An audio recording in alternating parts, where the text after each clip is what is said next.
Working late? Here's a quick trick to save your eyes at night: use night light in Windows.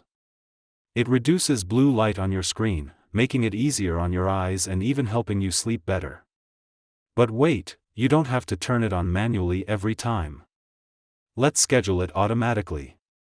First, open Settings. Just right-click the Start menu and choose Settings, or hit Windows+I on your keyboard.